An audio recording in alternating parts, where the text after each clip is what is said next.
E aí, moçada, demorou, mas saiu, tá bom? Uma revisãozinha especial para vocês, na ordem frente 1, frente 2, frente 3. Aproveitem, refaçam os exercícios, dá uma olhadinha na apostila, refaçam os exercícios do modelo aí que eu tô colocando para vocês e eu tenho certeza que vocês vão conseguir uma boa nota, uma boa prova. Falou? Então vamos lá, estudar um pouquinho. Muito bem, então trabalho, primeira parte. Nós temos aqui uma situação onde uma força F aplicada na mesma direção do deslocamento, perfeito? Então, quando eu tenho uma força aplicada na mesma direção do deslocamento, é a forma mais simples de calcular trabalho. Então, o nosso trabalho será calculado por F vezes D.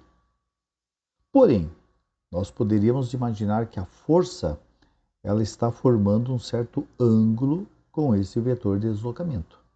Então, aqui nós temos um plano horizontal e aqui, ó, deslocamento na horizontal, né?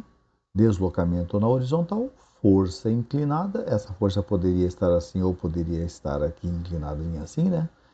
E aí vocês estão observando que o ângulo que a força forma com o deslocamento ou na direção do deslocamento é um ângulo θ.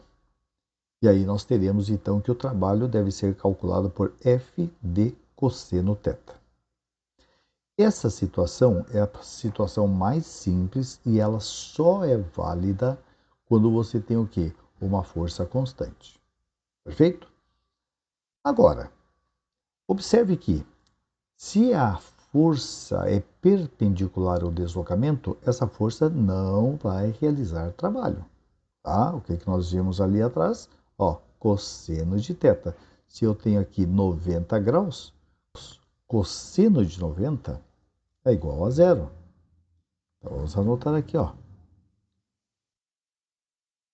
Cosseno de 90 é igual a zero. Então, se o nosso ângulo aqui é 90 graus, então é claro que o cosseno vai dar zero, d, f, tudo em produto, zero, trabalho zero. Tá bom? Então, nós temos lá, forças perpendiculares não realizam trabalho. Dependendo do ângulo entre as direções da força e do deslocamento, podemos ter um trabalho positivo, negativo ou, como acabamos de ver, nulo. Então, quando é nulo, ângulo 90, trabalho nulo. Agora, se o ângulo θ estiver entre 0 e 90, o trabalho é positivo, ou seja, um trabalho chamado motor. E se o ângulo estiver entre 90 e 180 graus, então o trabalho é negativo, chamado resistente. Tá bom? Agora, vamos dar uma olhadinha no trabalho do peso, que o trabalho do peso sempre aparece em questões e é interessante você guardar. Então, imagine um corpo de peso P a uma altura H. E aí, o que acontece? Esse corpo vai cair. Se ele está caindo, é porque o peso está puxando ele para baixo. Ok? Então, se nós sabemos que o trabalho é força vezes deslocamento, e no caso a força é o peso, o deslocamento é a altura, então nós teremos que o trabalho é o peso vezes a altura. Né? Força, peso, deslocamento, altura. Mas o peso é massa vezes gravidade. Então, o nosso trabalho do peso é mgh. Agora, é importante observar que, nesse caso, o corpo está caindo e a força-peso puxa para baixo. Então, quando o corpo desce, esse trabalho do peso será o quê? Positivo.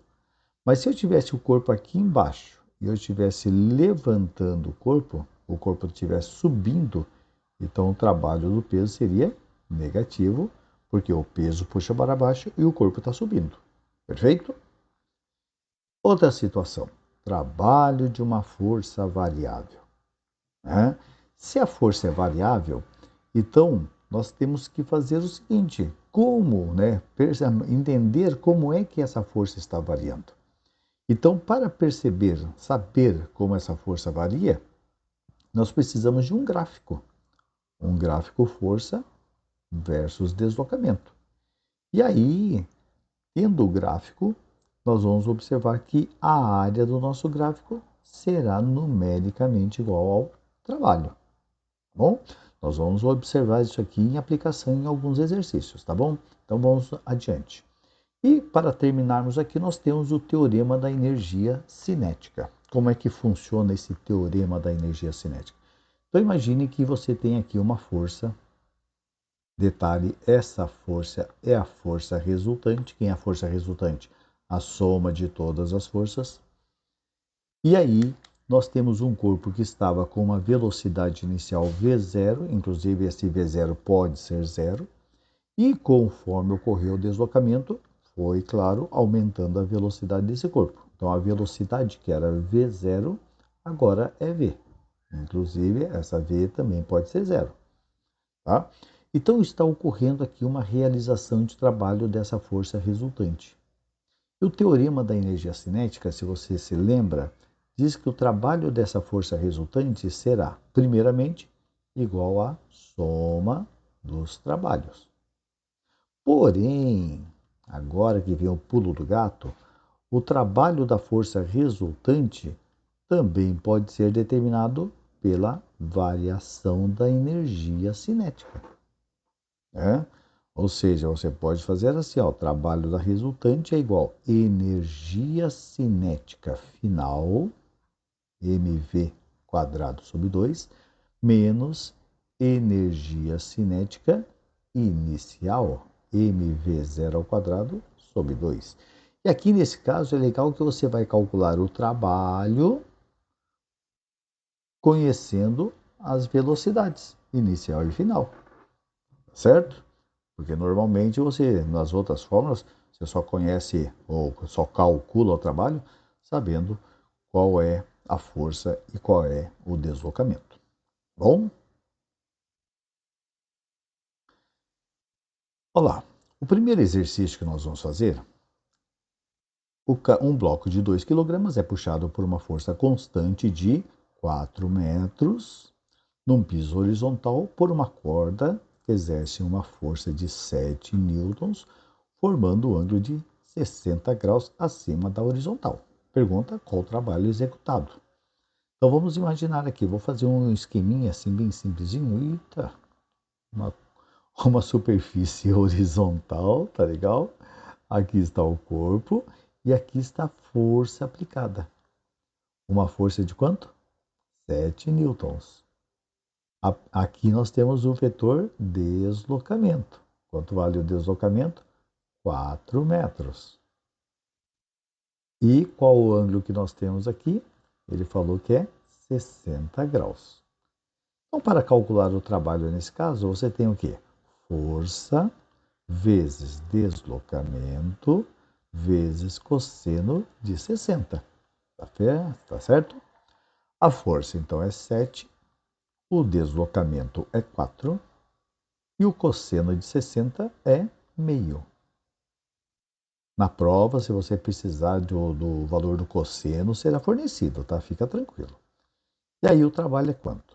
7 vezes 4, 28. 28 vezes meio, 14. Então o trabalho será de 14 joules, tá? Um exemplo de aplicação. Vamos fazer outro exemplo. Um bloco de massa 7 kg é levantado a uma altura de 10 metros. Então, ó, tá aqui, superfície, o bloco está aqui e será elevado até aqui, 10 metros de altura. E aí calcule o trabalho realizado pela força peso. Então vamos lá, trabalho do peso. Como é que nós calculamos o trabalho do peso? mgh.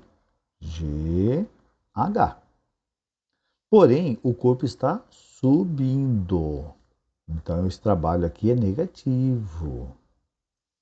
Então, vai ficar assim, ó, trabalho do peso é igual menos massa, 7 kg, G, 10 metros por segundo ao quadrado, altura, 10 metros. Então, o trabalho do peso será menos 7 vezes 10, 80 vezes 10, 700 joules. Ok? Tranquilo, né? Vamos para mais um exemplo. Aqui. No gráfico abaixo, representamos a força motora que age no movimento de um carro. Determine o trabalho dessa força que atua na direção do movimento do carro, sabendo que o mesmo partiu do repouso. Então, observe, ele só quer que você determine o trabalho da força. E você está observando que a força aqui está variando, né? Ó, era 0, aumentou até 1.200, ficou constante, depois diminuiu. Então, eu vou calcular o trabalho de que forma? Vê lá, a área do nosso gráfico. Observe que esse gráfico aqui, ó, vai ter uma área, né, de um trapézio. Né? Aí, é um trapézio. Então, essa aqui, ó, aqui embaixo, é a base maior, 600.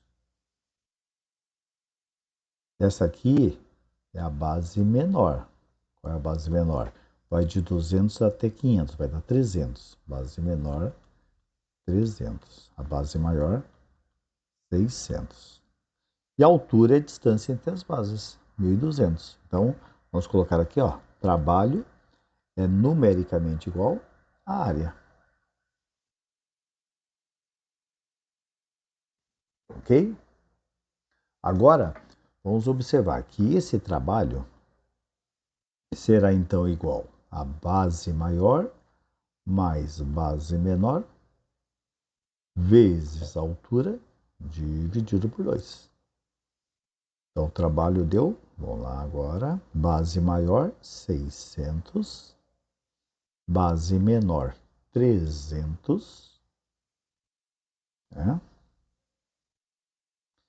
Vezes a altura, 1.200, dividido por 2. Trabalho, então, aqui, ó, 600 mais 300, 900, vezes, eu vou simplificar aqui, ó, o 2 por 2 dá 1 e 1.200 por 2 dá 600. Então, 600.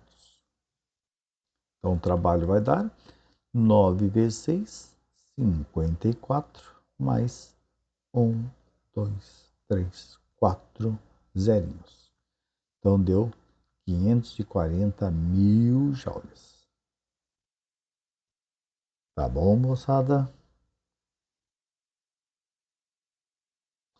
Mais um. Sobre um objeto de 10 kg em repouso, velocidade inicial, é realizado um trabalho de 320 joules. Determine o módulo da velocidade final desse objeto após a aplicação da força. Tá?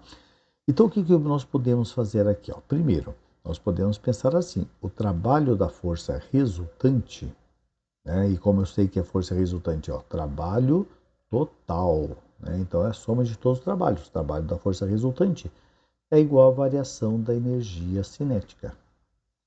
Então, o trabalho dessa força resultante será mv ao quadrado sobre 2 menos mv0 ao quadrado sobre 2. Agora, vamos observar que a velocidade inicial é zero, né? Ó, a partir do repouso. Então, isso tudo aqui, ó, vai dar zero. Então, vamos cortar.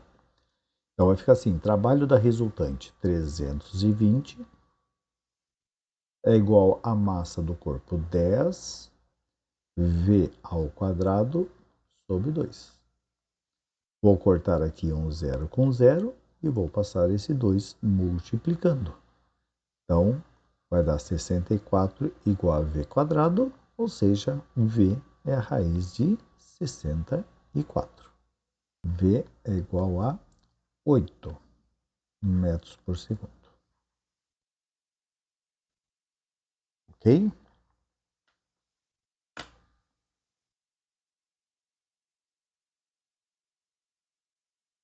A figura aqui mostra uma onda senoidal, e aí nós temos alguns pontos importantes. Por exemplo, o ponto mais alto nós chamamos de crista. O ponto mais baixo nós chamamos de vale. Agora nós vamos observar a distância de uma crista até a outra, que nós chamamos de comprimento de onda, representado pela letra lambda. Nós temos também a distância aqui do ponto, né, de equilíbrio, ou do eixo de equilíbrio, até o ponto mais alto ou até o ponto mais baixo. Essa medida chamamos de amplitude. Então, esses aqui são os pontos matemáticos aqui importantes da nossa onda. Agora, nós temos aqui o conceito de período. O que é o período? É o tempo para ocorrer uma onda completa, tá bom? Dá para calcular o período por regra de 3? Dá, se você tiver um certo intervalo de tempo e várias ondas, então você pode calcular fazendo uma regrinha de 3 da mesma forma que a frequência. O que é a frequência? É o número de ondas que vão ocorrer em 1 segundo. E aí a nossa frequência será em Hertz, perfeito? E nós temos a equação fundamental da ondulatória, que nós teremos lá velocidade da onda é igual ao comprimento de onda vezes a frequência. V é igual a lambda F. Então observe que o estudo de ondas é bem simples, é isso que você tem que estar sabendo. Vamos dar uma olhadinha em aplicação. Aqui, ó, determinada onda completa 12 oscilações a cada minuto. Então, ó, eu tenho 12 ondas. Isto em 1 minuto, ou seja, 60 segundos. Agora, determine sua frequência e o seu período em unidades do Sistema Internacional. Então, vamos começar com frequência. Frequência é o número de ondas que ocorre em 1 segundo. Então, se eu tenho 12 ondas em 60 segundos, quantas ondas eu terei em 1 segundo? Então, regrinha de 3, vou multiplicar cruzado aqui. 60 vezes x é igual a 12 vezes 1, 12.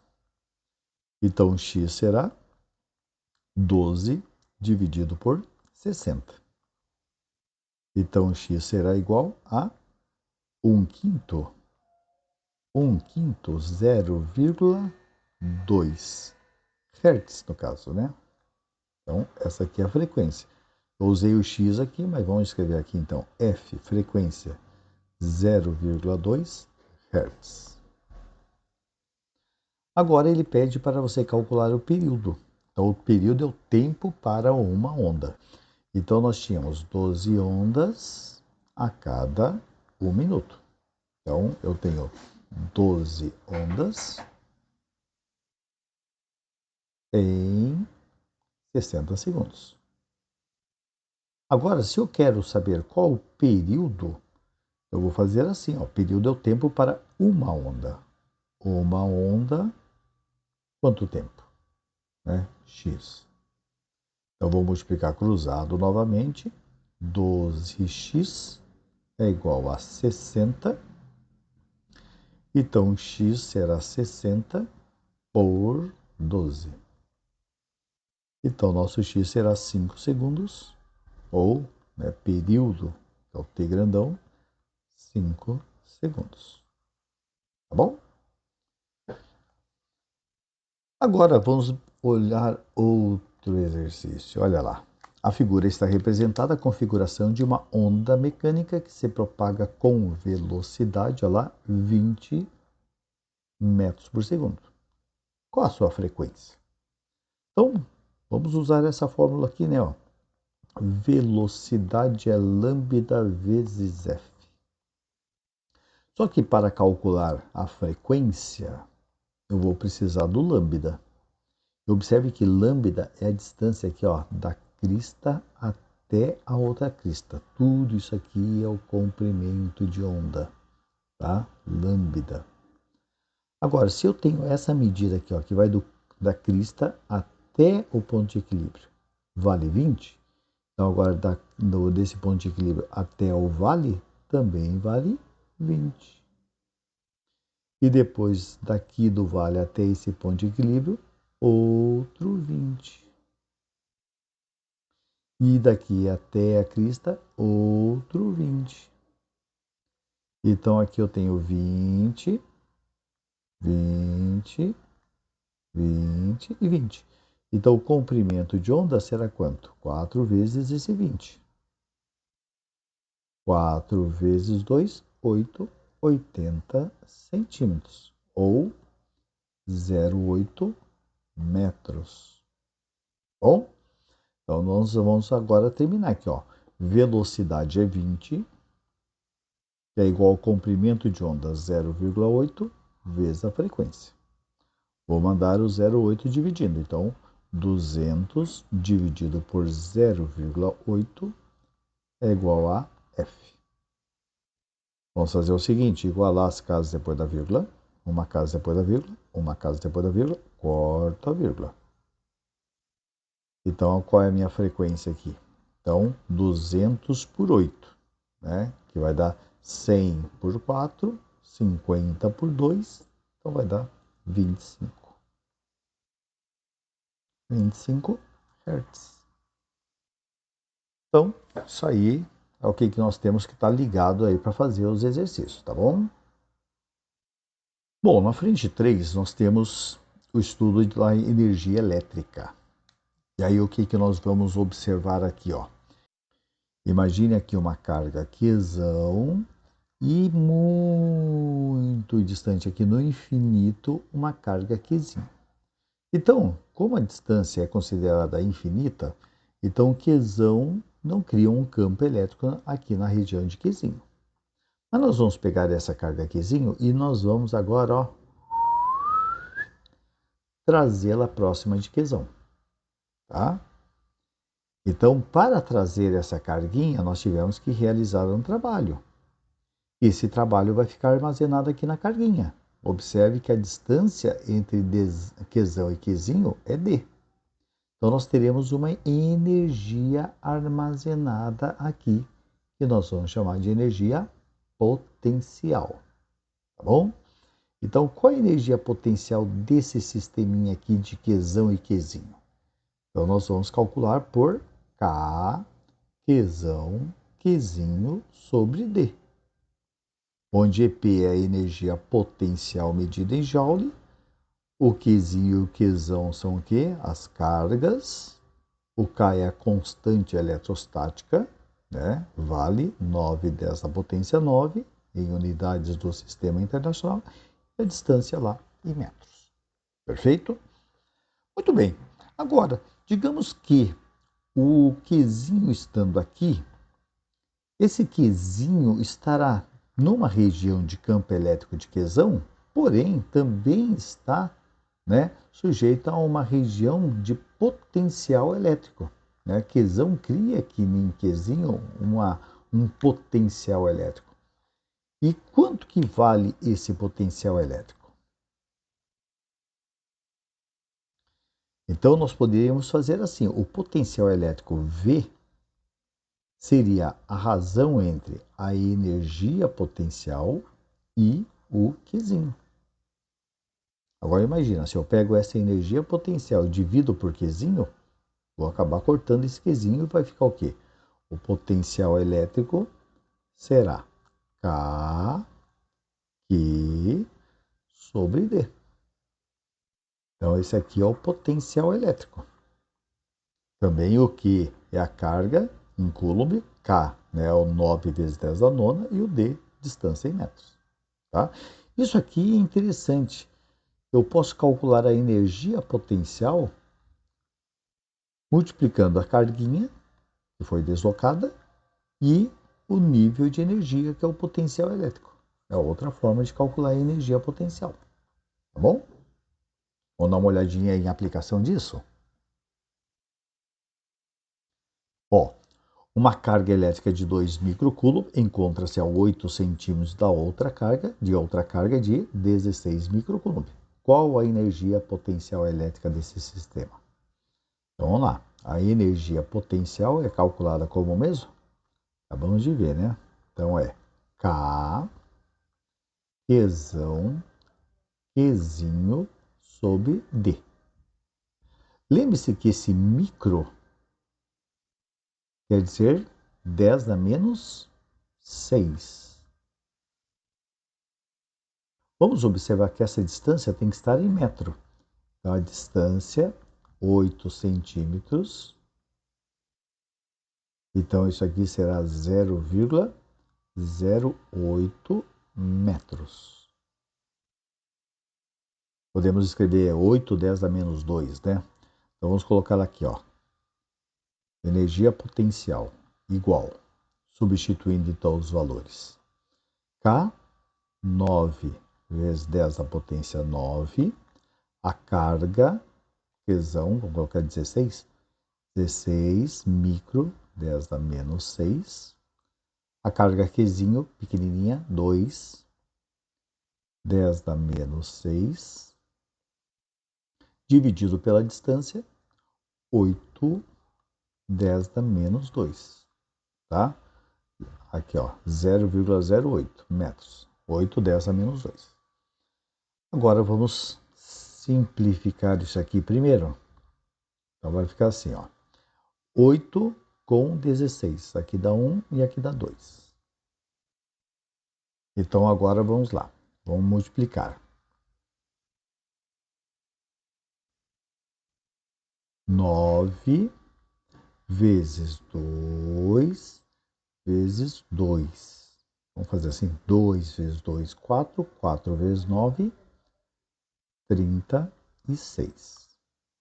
Vezes 10 da potência. Agora eu vou aqui somar as potências, né, que estão dos 10 que estão em produto e depois subtrair o que está dividindo. Então vai ficar assim, 9 mais o menos 6 mais o menos 6. Então vai lá, 9 menos 6, 3. 3 menos 6, menos 3. Menos 3 mais 2. Vai dar menos 1.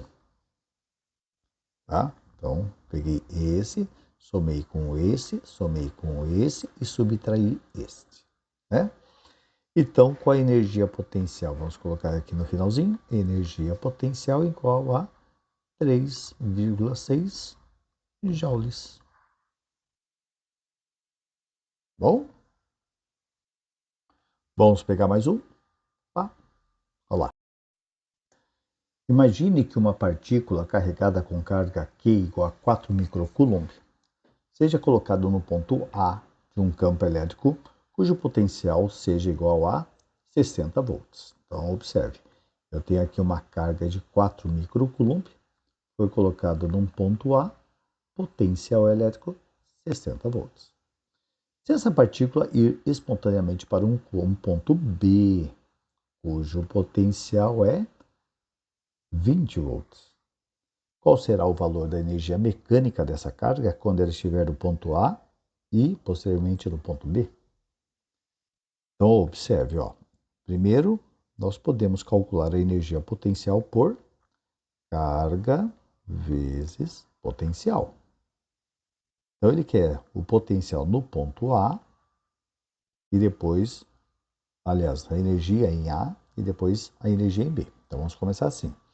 A energia potencial em A. Então, será a carga 4. Observe que está em micro, então é 10 a menos 6, microcoulomb, vezes o potencial de A, que é 60. Então, a energia potencial em A será 4 vezes 60, 240, 10 a menos 6. Então, a energia potencial de A é igual a, vamos colocar em notação científica, 2,4, 10 a menos 4 joules. Beleza? Agora aqui para o ponto B. Então, energia potencial no ponto B será, então, carga 4, 10 a menos 6, vezes o potencial de B, que é 20. 4 vezes 20 vai dar 80, né? 80, 10 a menos 6, Então, a energia potencial em A vai dar 8, 10 à potência menos 5 joules. Tá aí. Tranquilo, né, gente? Então, terminamos aqui a nossa revisão. Espero que ajude vocês, que vocês possam fazer uma boa prova. E semana que vem, entregando as notas aí, é só alegria, não é verdade? Tá bom? Um abraço para todos e até mais.